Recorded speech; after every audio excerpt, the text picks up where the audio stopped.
Hello everyone. So last క్లాస్లో మనం ప్రాచీన శిలాయుగంలో పూర్వ శిలాయుగం గురించి తెలుసుకున్నాం కదా. ఇప్పుడు మధ్య శిలాయుగం క్రీస్తు పూర్వం 50,000 నుంచి క్రీస్తు పూర్వం 25,000 వరకు ఈ మధ్య కాలంలో ఉంటుందన్నమాట మధ్య శిలాయుగం. సో ఇది గుర్తుపెట్టుకోండి. సో ఈ యుగంలోనే మానవుడు అనే అతనికి ఆలోచన పరిజ్ఞానం పెరిగింది. అంతేకాకుండా జంతు జాల వృక్షాల అభివృద్ధి సో ఇక్కడే జరిగిందనమాట. సో అందుకోసం ఈ యుగంలో ఎక్కువగా చిన్న చిన్న రాళ్ళతో తయారు చేసిన పరికరాలని యూజ్ చేసేవాళ్ళు. అందుకనేసి ఇది అతి సూక్ష్మ రాతి యుగం అని పిలుస్తారనమాట, చిన్న రాళ్ళని యూజ్ చేయడం వల్ల. సో మెయిన్గా ఏ రాళ్ళని యూజ్ చేసేవాళ్ళు అంటే ఈ క్వార్టజైట్, జాప్సర్ అండ్ చెట్. ఈ ఈ శిలలను యూజ్ చేసి ఈ పరికరాలను అనేది తయారు చేసేవాళ్ళు అనమాట. సో మధ్య శిలాయుగానికి చెందిన పనిముట్లే చాలా చిన్నగా తయారు చేస్తారు కాబట్టి సో ఇటువంటి వాటినే సూక్ష్మ శిలలు అని పిలుస్తారు అనమాట. సో ఇది గుర్తుపెట్టుకోండి. సో మెయిన్ మనకి ఇది ఇంపార్టెంట్. భారతదేశంలో తొలి సూక్ష్మ శిలలను క్వార్గిల్ అనే పురావస్తు శాస్త్రవేత్త వింధ్య పర్వతాల్లో కనుగొన్నాడు అనమాట. సో ఎవరంటే క్వార్గిల్. ఇతని పేరు గుర్తుపెట్టుకోండి, ఇంపార్టెంట్. సో మధ్య యుగంలోనే తెగల మధ్య ఘర్షణలు చెలరేగి తొలిసారిగా యుద్ధాలు జరిగాయి అనమాట. సో వీళ్ళ తెగల మధ్య గొడవలు జరిగి యుద్ధాలకు దారి తీసాయన్నమాట ఫస్ట్ టైం. సో ఇది ఫస్ట్ టైం అన్నారు కాబట్టి ఇది కొంచెం గుర్తు పెట్టుకోవాలి, ఎందుకంటే అడిగే ఛాన్సెస్ ఉంటాయి. సో ఈ యుగంలో వచ్చిన పరికరాలని త్రిభుజాలు, చతుర్భుజాలు, రాళ్లకు రంధ్రాలు చేసే పరికరాలను తయారు చేసుకున్నారనమాట. సో ఈ యుగంలో వచ్చే పరికరాలని త్రిభుజాలు, చతుర్భుజాలని. సో ఆంధ్ర ప్రాంతంలో ఈ యుగంలో పరికరాలను కనుగొన్నది ఎవరంటే బ్రూస్ ఫుట్ అనమాట. ఆంధ్ర ప్రాంతంలో సో ఈ పరికరాలను కనుక్కున్న వ్యక్తి బ్రూస్ ఫుట్. ఈ నేమ్ గుర్తుండాలి, ఎందుకంటే ఆంధ్రాకి రిలేటెడ్ కాబట్టి. సో నెల్లూరు జిల్లా మొన్నేరు నది లోయలో స్ఫటిక శిల పరికరాలు 28 వరకు బ్రూస్ ఫుట్ కనుగొన్నాడు. సో ఇది మనకు తెలుసు, ఇంతకు ముందు చదివాం. సో ఈ యుగపు పరికరాలనే బాణాల ములుకులు అంటారు, సూక్ష్మరాతి పరికరాలు అంటారు, బ్లేలు, వడిసేలు అంటారు అనమాట. సో ఇది గుర్తుపెట్టుకోండి. ఇవి పరికరాలు అంటే బాణాల ములుకులు, సూక్ష్మరాతి పరికరాలు, బ్లేలు, వడిసేలు అని. సో భారతదేశంలో కృత్రిమ గృహ నిర్మాణం మధ్య శిలాయుగంలోనే ప్రారంభమైందన్నమాట. సో కుండల తయారీ కూడా ఈ కాలంలోనే మధ్య శిలాయుగంలోనే ప్రారంభమైంది. అంతేకాకుండా కుండల్ని చేతితో తయారు చేసేవాళ్ళు అనమాట. సో గిద్దలూరు, చింతమాను గవి, నాగార్జున సాగర్ ఈ యుగపు శిలాయుగ పరికరాలు అనేవి దొరికాయన్నమాట. సో గిద్దలూరు, చింతమాను గవి, నాగార్జున సాగర్ ఈ యుగపు శిలా పరికరాలు అనేవి దొరికాయన్నమాట.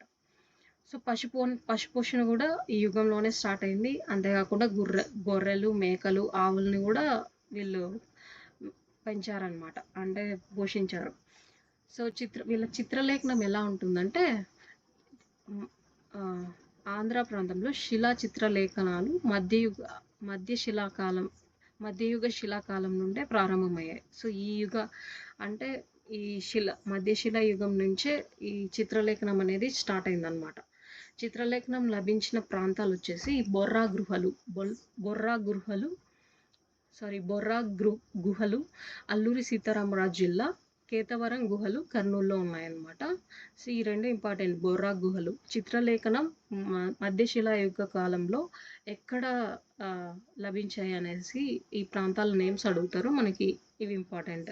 బొర్రా గుహలు అల్లూరి సీతారామరాజు జిల్లాలో ఉంది. సో కేతవరం గుహలు కర్నూలులో ఉన్నాయన్నమాట. సో ఈ యుగంలో ప్రముఖంగా చిత్రించిన జంతువు ఏంటంటే జింక్ అనమాట. సో వీళ్ళు ఈ బొమ్మలు గీసారు కదా. సో ఇలా ప్రధానంగా గీసిన బొమ్మ ఏంటంటే ఈ జింక బొమ్మ అనమాట. సో ఇది గుర్తుపెట్టుకోండి, ఇది ఇంపార్టెంట్. మధ్యశిలాయుగంలో చిత్రలేఖనంలో ప్రముఖంగా చిత్రించిన జంతువు ఏంటి అని అడుగుతారు. జింక అనేది గుర్తుపెట్టుకోవాలి. సో ఈ యుగంలో రంగు చిత్రాలను కూడా వాడారనమాట. ఆ రంగు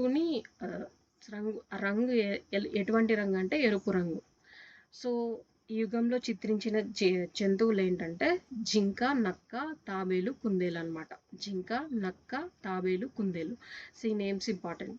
కర్నూలు జిల్లాలోని పులిచెర్ల ప్రాంతంలో సగం చిత్రించిన జింక ఎదురుగా ముసుగు వేసుకున్న మానవకృతుల చిత్రాలనేవి లభించాయి. సో ఈ కర్నూలు జిల్లాలోని పులిచెర్ల ప్రాంతంలో సగం చిత్రించిన జింక ఎదురుగా ఉన్న ముసుగు వేసుకున్న మానవాకృత చిత్రాలనేవి లభించాయన్నమాట. సో అంతేకాకుండా కర్నూలులోనే ఆదోని కాలువ బుగ్గ ప్రాంతాల్లో ఎరుపు రంగుతో చిత్రించిన మసకబారిన చిత్రాలనేవి రేఖా చిత్రాలనేవి మసకబారిన చిత్రాలు, రేఖా చిత్రాలు, జింక బొమ్మలు లభ్యమయ్యాయి అన్నమాట. సో ఎక్కడ అంటే కర్నూలు జిల్లాలోని ఆదోని కాలువ బుగ్గ ప్రాంతంలో ఎరుపు రంగుతో చిత్రించారనమాట ఈ చిత్రాలని. ఏవంటే ముసకబారిన చిత్రాలు, రేఖా చిత్రాలు, జింక బొమ్మలు. సో ఇది మెయిన్ ఇంపార్టెంట్. నెక్స్ట్ నవీన శిలాయుగం. నవీన శిలాయుగం వచ్చేసి క్రీస్తు పూర్వం 25,000 నుంచి క్రీస్తు పూర్వం 5,000 వరకు ఉంటుందన్నమాట. సో ఈ యుగంలో మానవుడు తన మేధో శక్తిని పెంచుకొని ఆహార సేకరణ నుండి ఆహార ఉత్పత్తి దశకు చేరుకున్నాడు. అంటే స్వయంగా ఆహారాన్ని స్వీకరించడమే కాదు, ఇంతకుముందు ఆహారాన్ని స్వీకరించేవాడు, కానీ ఇప్పుడు ఆహార ఉత్పత్తికి కూడా ఈయన ఆలోచన పెరిగిందనమాట. అంటే స్వయంగా వ్యవసాయం నేర్చుకోవడం, పశువుల్ని పెంచడం, కుమ్మరి సార చక్రాలని కనుగొన్నాడు. సో అంతేకాకుండా రాతి విగ్రహాలను తయారు చేసుకున్నాడు. సో వీటినన్నీ యూజ్ చేసి స్వయంగా ఆహారాన్ని ఉత్పత్తి చేసుకునే ఆలోచనలు ఈ యుగంలోనే స్టార్ట్ అయ్యాయి. ఏ యుగం అంటే నవీన శిలాయుగం అనేది గుర్తుండాలి. సో ఈ యుగంలో సంచార జీవితం అంతమై స్థిర నివాసాలు ఏర్పడ్డాయి అన్నమాట. సో మొట్టమొదటిసారిగా గ్రామీణ వ్యవస్థలు నవీన శిలాయుగంలోనే స్టార్ట్ అయ్యాయి. ఇది గుర్తుపెట్టుకోండి. సో ఇది ప్రీవియస్ ఇయర్స్ క్వశ్చన్ కూడా. మొట్టమొదటిసారిగా గ్రామీణ వ్యవస్థలు ఏ యుగంలో స్టార్ట్ అయ్యాయి అంటే సో ఈ నవీన శిలాయుగం అనేది మనకు గుర్తు రావాలి. సో వలయాకారంగా రాళ్లను పేర్చి కర్రలను కడ్డీలుగా అమర్చి రెల్లుగడ్డితో కప్పును వేసుకునే వాళ్ళు అనమాట. సో వీళ్ళు అంతేకాకుండా ఇళ్ళను కూడా నిర్మాణం చేసుకున్నారు. సో ఎలాంటి ఇల్లు అంటే ఈ వలయాకారంగా రాళ్ళను పేర్చి సో పైన రెల్లుగడ్డితో అమర్చుకునే వాళ్ళు అనమాట. పైన రూఫ్ అనేది, ఆ రూఫ్ అంతా ఈ రెల్లుగడ్డితో అమర్చుకునేవాళ్ళు. సో ఇళ్ళ గుండా సందులు లేకుండా ఒకదానికొకటి ఆనించి వలయాకారంగా నిర్మించుకున్నారనమాట. సో ఈ ఇల్లు కూడా ఏ సందులు లేకుండా ఒకదానికొకటి ఆనించుకొని, అంటే పక్కనే కలిసిపోయేలా ఇల్లు కట్టుకున్నారు. సో అందువల్ల వెనుక నుండి జంతువులు దాడి చేసే అవకాశం ఉండదు. సో ఇలా కట్టుకోవడం వల్ల మెయిన్ రీజన్ ఏంటంటే వీళ్ళు నివసించే అడవుల్లోనే కదా. సో జంతువుల దాడి నుంచి తప్పించుకోవడానికి ఈ టైప్ ఆఫ్ వీళ్ళ ఇళ్ళ నిర్మాణం అనేది ఉంటుందన్నమాట. సో నెక్స్ట్ ఇటువంటి ఇళ్ళ ఆనవాళ్ళు ఎక్కడ దొరికాయంటే అనంతపూర్ జిల్లాలోని పులికల్లు, లత్తవరం, మహబూబ్ నగర్ జిల్లాలో చినుమారూరులో కనిపించాయన్నమాట. సో ఈ ప్లేసెస్ వెరీ ఇంపార్టెంట్. అనంతపూర్ జిల్లాలో పులికల్లు, లత్తవరం, మహబూబ్ నగర్ జిల్లాలోని చినమారూరులో కనిపించాయి. సో గుంటూరు జిల్లాలోని సత్తెనపల్లికి 8 కిలోమీటర్ల దూరంలో గన్లూరు అనే గ్రామంలో భూమిలో ఒక పెద్ద రాతి బండ ఉన్నదన్నమాట. సో ఈ బండను తొలిచి గుహలాగా 8 ఇళ్లను ఏర్పాటు చేసుకున్నారంట. ఎక్కడ అంటే గుంటూరు జిల్లా సత్తెనపల్లిలో. సో ఇటువంటి రాతి గుహలు ఇచ్చట తప్ప మరెక్కడా కనిపించలేదన్నమాట. సో ఇది కూడా ఇంపార్టెంటే, ఇక్కడ తప్ప ఎక్కడా లేవు. ఎక్కడ అంటే గుంటూరు జిల్లా సత్తెనపల్లిలో.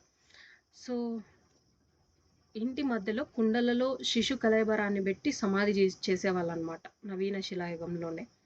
సో ఇది కూడా మెయిన్ ఇంపార్టెంట్ అనమాట. కుండలో శిశు కళేబరాన్ని, ఇది PYQ క్వశ్చన్ కూడా. కుండలో శిశువు కళేబరాన్ని పెట్టి సమాధి చేసింది ఏ యుగంలో అని అడుగుతారు. నవీన శిలాయుగం అనేది గుర్తుపెట్టుకోండి.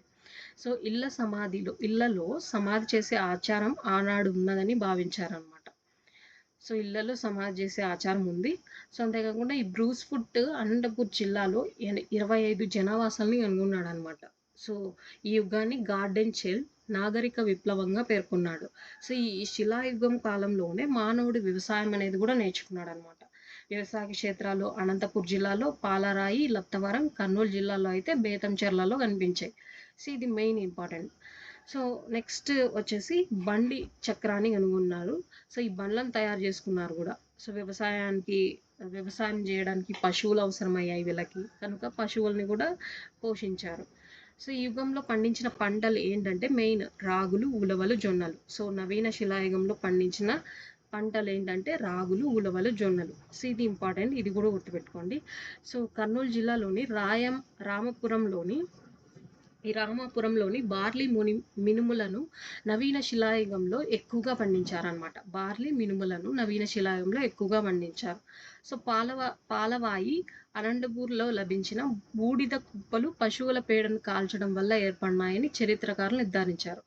సో ఏది బూడిద కుప్పలు పశువుల పేడను కాల్చారనేసి కూడా ఉంది ఈ యుగంలోనే.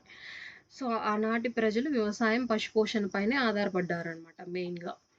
సో ఈ యుగంలో వాళ్ళు తయారు చేసుకున్న రాళ్ళు ఎటువంటి రాళ్ళు అంటే చేరట్, బాసల్ట్ అనే రాళ్ళని యూజ్ చేసుకొని ప్రిపేర్ చేసుకున్నారు ఈ పనిముట్లని. సో నెక్స్ట్ డోలమైట్ శిలలతో ఆయుధాలు ఎక్కువగా తయారు చేసుకున్నారనమాట. ఈ డోలమైట్ శిలలతో లింగారాధన మొదలయ్యి రాబర్ట్ బ్రూస్వుడ్ పేర్కొన్నారనమాట. ఈ యుగంలో లింగారాధన మొదలైందనేసి బ్రూస్వుడ్ చెప్పారు. ఏ యుగంలో అంటే నవీన శిలాయుగం. రాబర్ట్ బ్రూస్వుడ్ రాతి గొడ్డల్ని గుంటూరు జిల్లాలోని వడ్డమాను గ్రామం వద్ద కనుగొన్నాడు. సో ఈ రాతి గొడ్డల్ని మనం లాస్ట్ క్లాస్లోనే చెప్పుకున్నాం. సో మొట్టమొదటిసారిగా రాయచూర్లో ప్రారంభమైందనమాట ఈ నవీన శిలాయుగం. సో యుగంలో వడ్డమాను, అమరావతి దగ్గర ఇసుక రాతితో చేసిన గొడ్డళ్ళు కూడా లభించాయన్నమాట. కాదంబాపూర్ ప్రాంతంలో నవీన శిలాయుగపు పనిముట్లు తయారు చేసే కేంద్రం కూడా బయటపడింది అనమాట. సో ఇది వెరీ వెరీ ఇంపార్టెంట్. ఈ పాయింట్స్ అన్ని మనం వాళ్ళు చిన్న క్వశ్చన్గా అడగచ్చు, కానీ మనం ఆన్సర్ చేయడానికి అన్ని రకాలుగా ప్రిపేర్ అయి ఉండాలి. సో చిత్రలేఖనం. సో ఈ కాలం యొక్క చిత్రలేఖనం ఎలా ఉంటుందంటే చిత్రలేఖనం బయటపడ్డ ప్రాంతాలు వచ్చేసి చింతగుంట, ప్రకాశం, వేల్పులమడుగు, అనంతపూరు, తెనగాల, అనంతపూరు, ఆదోని, కర్నూలు అనమాట. సో కడప జిల్లాలో చింతగుంట ప్రాంతంలో విల్లంబులు ధరించిన మనిషి చిత్రాలు లభించాయన్నమాట. ఎక్కడ అంటే కడప జిల్లాలోని చింతకుంట గ్రామంలో ఎక్కువగా ఎరుపు మరియు తెలుపు రంగుల్లో దుప్పి, జింక, ఏనుగు, కుందేలు, పాములు, పక్షులు మరియు మానవాకృత చిత్రాలు సుమారుగా 200 దాకా కనిపించాయి. సో ఇది ఇంపార్టెంట్. పాండవుల గుట్టలో ఈ జింకలు, ఆవులు, మేకలు, రేఖాగణిత నమూనాలు, మానవాకృతులు, తర్వాత నెమళ్ళు, సీతాకోక చిలుకలు కూడా ఇక్కడ చిత్రించారనమాట. సో వేల్పులమడుగు ప్రాంతంలో మూపురం కలిగిన ఎద్దులు ఎదురుగా ఉన్నట్టు ఆ చిత్రాలు కూడా ఈ యుగంలోనే లభించాయి. సో తెనగల, అనంతపూర్ ప్రాంతంలో ఎరుపు రంగుతో ఉన్న కుక్క, జింక చిత్రాలు లభించాయన్నమాట. సో ఈ యుగపు చిత్రలేఖనాలు ఏంటంటే సో కుక్క, జింక, మానవుని చిత్రాలు. సో ఇంతకుముందు కుక్క, జింక జంతువుల చిత్రాలే ఉండేవి. అంతేకాకుండా ఈ నవీన శిలాయుగంలో మానవుని చిత్రాలు కూడా లిఖించారు. సో ఇది గుర్తుపెట్టుకోండి. కుండల తయారీ ఎలా ఉండేది అంటే ఈ కాలంలో మానవుడు కుండలు తయారు చేసుకున్నాడు. తొలి కాలపు కుండలను చేతితో తయారు చేసి పట్టుకొని కాల్చేవాడు అనమాట. సో ఇంతకుముందు చేతితో తయారు చేసేవాళ్ళు, ఈ యుగంలోనే కదా, చేతితో తయారు చేసి ప్లస్ కాల్చేవాళ్ళు కూడా అనమాట. సో అందువల్ల ఆ కుండ అడుగు భాగం కాలి ఎర్రగా ఉండేదన్నమాట. సో కాల్చడం వల్ల ఇది ఎర్రగా ఉండేదన్నమాట. సో కుమ్మరి, సారెవారు కనుగొని కుండలను తయారు చేసుకునేవారు అనమాట. కుమ్మరి సారెను కనుగొని కుండలను తయారు చేశారు. సో ఈ కుండలు తయారు చేయడం నేర్చుకున్న తర్వాత ఇతనికి కావలసిన అన్ని పాత్రలను తయారు చేసుకున్నాడు అనమాట. వీళ్ళ నెసెసిటీస్ అన్ని ఇలా యూజ్ చేసుకున్నారు ఇలా చేసి. సో ఈ యుగపు స్థావరాలు ఏంటంటే గుంటూరు జిల్లాలోని అమరావతి, నాగార్జునకొండ, ఉట్నూరు, ప్రకాశం జిల్లాలోని కనిగిరి, దర్శి, వేమవరం, పూసలపాడు, కురిచేడు, అనంతపూర్ జిల్లాలో పాలవాయ, కర్నూలు జిల్లాలోని పాతపాడు, బస్తిపాడులో లభించాయన్నమాట ఏవి నవీన శిలాయుగపు స్థావరాలు. సో నెక్స్ట్ రాబర్ట్ బ్రూస్వుడ్ పాతపాడు కర్నూలు జిల్లాలో త్రవ్వకాలు జరిపి కుండ పాత్రలను వెలికి తీశాడనమాట. సో ఇతను ఎవరంటే రాబర్ట్ బ్రూస్వుడ్ పాతపాడు కర్నూలు జిల్లాలోని త్రవ్వకాలు జరిపి కుండ పాత్రలను వెలికి తీశాడు. సో ఇంతటితో నవీన శిలాయుగం కంప్లీట్ అయింది. సో అంటే ప్రాచీన పూర్వ చారిత్రక యుగం తెలుసుకున్నాం కదా. దీంట్లో 3 టైప్స్ ఉంటాయని చూస్తాం. అవేంటంటే పూర్వ ప్రాచీన శిలాయుగం, మధ్య ప్రాచీన శిలాయుగం, ఇవి ఉత్తర ప్రాచీన శిలాయుగం అని. సో అలా ప్రాచీన శిలాయుగం అనేది ఎండ్ అయింది. ఈ టాపిక్ తర్వాత మనం నెక్స్ట్ టాపిక్ టుమారో స్టార్ట్ చేద్దాం. So thanks for watching. So ఈ ఉత్తర ప్రాచీన శిలాయుగాన్ని నవీన శిలాయుగం అంటారు. సో ఇది గమనించండి. So thanks for watching. Thank you so much.